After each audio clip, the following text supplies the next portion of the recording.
আপনাদের মনে একটা প্রশ্ন সবসময় জাগে যে আসলে ক্যারেট কলেজে কারা চান্স পায় বা ক্যারেট কলেজে যারা চান্স পায় তারা কি খুবই এক্সট্রাঅর্ডিনারি কিনা। এই প্রশ্নের উত্তরটা দেই একটা ছোট উত্তরের মাধ্যমে, একটা ডিফারেন্ট প্রশ্নের মাধ্যমে। আমি যদি নিজেকে প্রশ্ন করি যে আমি আমি তো 2016 সালে ক্যারেট কলেজে চান্স পেয়েছিলাম, আমি কি খুবই এক্সট্রাঅর্ডিনারি ছিলাম? না, আসলে কোনো বাচ্চা এইভাবে এক্সট্রাঅর্ডিনারি না। এটা আসলে নিজের মাথায় বিশ্বাস করাতে হয়। একটা মজার গল্প বলি। আমি যখন ক্লাস 6-এ প্রথম ক্যারেট কোচিং করি, শুরুর দিকে আমার এক্সামের রেজাল্ট খুব খারাপ হচ্ছিল। আমি 15তম 16তম একটা কোচিংয়ের মধ্যেই হুট করে র্যান্ডম একটা পরীক্ষাতে আমি ফার্স্ট হয়ে যাই। তারপর কি হয়, আমার মধ্যে একটা কি ইন্সপাইরেশন কাজ করে, একটা জোশ কাজ করে। আমি কিন্তু তারপরে ইমিডিয়েট সকল পরীক্ষায় ফার্স্ট হওয়া শুরু করি। তার মানে কি, জিনিসটা কিন্তু এক্সট্রাঅর্ডিনারি কিছু না। এটা আপনার মাথায় কাজ করানো, আপনার সন্তানের মাথায় যে তুমি পারবে, তোমার মধ্যেও এই ক্যাপাবিলিটিটা আছে। আমরা আসলে অনেক স্টুডেন্টের কাছ থেকে এই ইফোর্টটাকে বের করে আনতে পারি না। কেন? কারণ আমরা তাদেরকে বিশ্বাসই করাতে পারি না যে তারা আসলে পারে বা তারাও পারবে।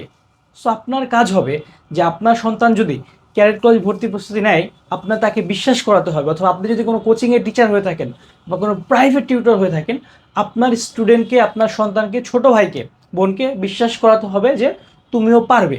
যারা চান্স পায় তারা আসলে কি বঙ্গগ্রহ থেকে তো আসেনি, তারা এই পৃথিবীতে আছে। তারা আমার আপনার মতোই, রহিম, করিম, জমিলা, এরকমই তো র্যান্ডম সবাই। আমিও র্যান্ডম ছিলাম। আমি একটু বেশি পরিশ্রম করেছি, মানে এজন্যই কি আমি চান্স পেয়েছি। সো ক্যাডেট কলেজে চান্স পাওয়ার জন্য অবশ্যই একটা স্ট্রং ডিটারমিনেশন লাগবে। এখন বলতে পারেন অনেকে তো চান্স পেয়ে যায়, অনেক বাচ্চা মানে ইচ্ছা থাকে না, তারা কিন্তু পড়াশোনা করে, মানে ইচ্ছা নেই পড়াশোনা করছে এরকম কথা না, মানে পড়াশোনা করতে হয় প্রচুর পরিমাণে।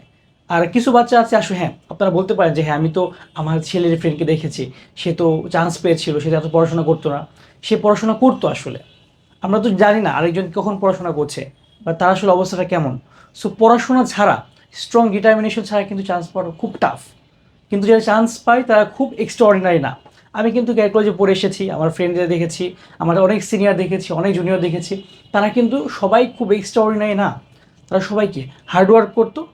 অ্যান্ড একটা জিনিস সবসময় মনে রাখবেন যে আসলে যারা একটু বেশি বুদ্ধিমান থাকে বা যারা একটু বেশি আছে, কিছু বাচ্চা থাকে একটু গড গিফটেড। কেন? কারণ তারা ছোটোবেলা থেকে অনেক পরিশ্রম করেছে, তাদের ব্রেনটা বেশি শার্প। আপনার সন্তানের ব্রেনটাও শার্প করা সম্ভব। এই ক্লাস 6-এ আপনার সন্তানের কি একদম ব্রেনটা একদম কাদামাটির মতো। আপনি যেভাবে শেপ করাবেন, আপনি যেভাবে প্রস্তুতি নেওয়াবেন, সে কিন্তু সেভাবেই গড়ে উঠবে। সো আপনার সন্তানকে আপনি মোটিভেশন দিবেন, তাকে কখনোই ডিমোটিভেট করবেন না। ইনশাল্লাহ আপনার সন্তান ক্যারেট করে চান্স পাবে। আর আপনার যদি মনে হয় যে আপনি অফলাইন কোচিংয়ে বা আপনি যেখানে দিয়েছেন আপনার সন্তান ঠিকমতো প্রিপারেশন নিতে পারছে না, আপনার যদি এটা মনে হয়, আপনি অবশ্যই আমাদের সাথে যোগাযোগ করতে পারবেন। আমাদের অন্বেষণ ক্যারেট একাডেমিতে আমাদের সম্পূর্ণ এক্স ক্যারেট তত্ত্বাবধানে আমরা কিন্তু ক্যারেট কোর্সটা করাচ্ছি। এবং আমাদের এখান থেকে গত বছর অনলাইনে প্রায় 20 জনের মতো আমাদের টিকে ছিল ভাইভাতে। অ্যান্ড ফাইনালি আমাদের প্রায় 14 থেকে 15 জনের মতো ঠিক আছে। সো অনলাইনে ক্যারেট কোচিং করে চান্স পাওয়া সম্ভব যদি আপনি এরকম আমাদের মতো বেস্ট একটা টিচার প্যানেলের কাছে পড়াতে পারেন।